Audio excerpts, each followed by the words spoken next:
सितंबर 2023 में भाजपा द्वारा जो विशेष सत्र बुलाया जा रहा है, उस विशेष सत्र में जो है मेन स्ट्रीम मीडिया कह रहा है एक राष्ट्र एक चुनाव का मुद्दा आएगा, और मेन स्ट्रीम मीडिया का विरोध करने वाला विपक्ष का ऑनलाइन मीडिया बोल रहा है कि एक राष्ट्र एक चुनाव का मुद्दा बीजेपी लागू नहीं कर पाएगी।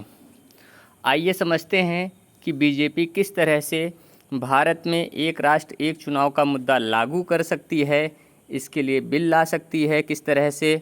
इसके विषय में आइए संक्षेप में समझते हैं कि यह कैसे होगा, कैसे संभव है। देखिए, गुजरात, मध्य प्रदेश, छत्तीसगढ़, तेलंगाना, इन 4 राज्यों में चुनाव होना है। मणिपुर में भी चुनाव जो है सरकार करा देगी, क्योंकि वहाँ पर भी चुनाव नज़दीक हैं। और मणिपुर के मामले को देखते हुए वहाँ की जो है सरकार को भंग कर करके जो है अपने अनुकूल परिस्थितियों को निर्मित करने के लिए वहाँ के राज्य सरकार को भंग करके फिर से जो है चुनाव कराने की घोषणा वो करेगी। इन 5 राज्यों के बाद अब उत्तराखंड, हरियाणा, गुजरात, उत्तर प्रदेश, महाराष्ट्र, इन 5 राज्यों में उत्तराखंड, हरियाणा, गुजरात, उत्तर प्रदेश और महाराष्ट्र, इन 5 राज्यों में बीजेपी की अपनी सरकार है। इन प्रकारेण या पूर्ण बहुमत से जैसे भी है, इन 5 राज्यों में बीजेपी की अपनी सरकार है।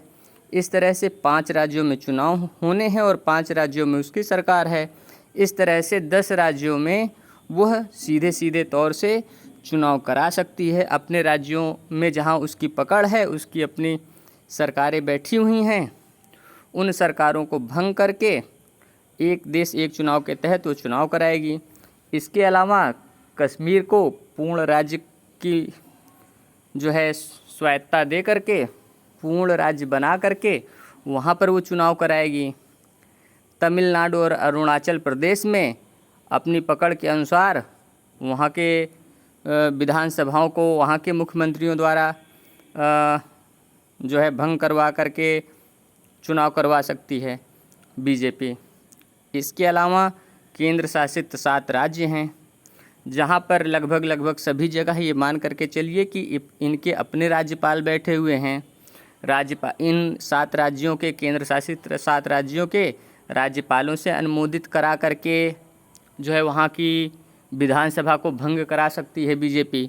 इस तरह से पिछले 10 राज्य, 3 राज्य कश्मीर, तमिलनाडु, अरुणाचल प्रदेश हुए 13, 7 केंद्र शासित राज्य, कुल मिलाकर हुए 20 राज्य।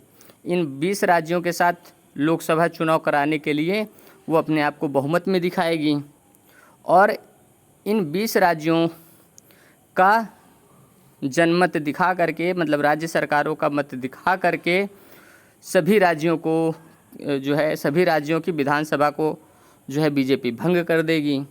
अपने आप को बहुमत में दिखा करके सभी विधानसभाएं भंग कर देगी, और लोकसभा में वो बहुमत में है ही है।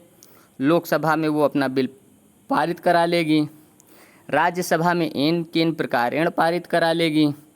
फिर राष्ट्रपति तो भाई इन्होंने खुद जो है चुना हुआ है अपनी बहुमत के आधार पर।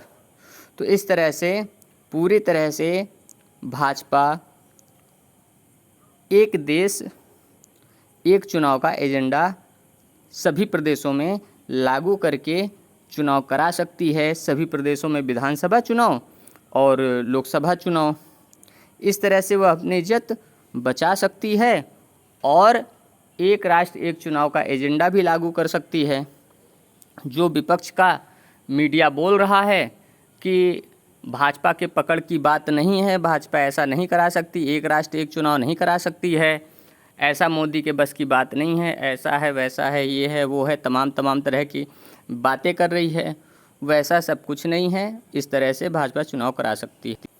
इस तरह से बीजेपी का एजेंडा एक राष्ट्र एक चुनाव सफल हो जाएगा। जिस तरह से मैंने बताया है, कुछ इस नज़रिए से भी देखिए, चाहे वो पक्ष का मीडिया हो चाहे विपक्ष का मीडिया हो, सभी के लिए है। सभी भारतीय जनमानस के लिए यह जानकारी हमने प्रस्तुत की। अगर आपको दूरदृष्टि के आधार पर विशिष्ट राजनीतिक मुद्दों, एजेंडों की जानकारी प्राप्त करनी हो तो आप हमसे अपने प्रश्न और विचार कर सकते हैं।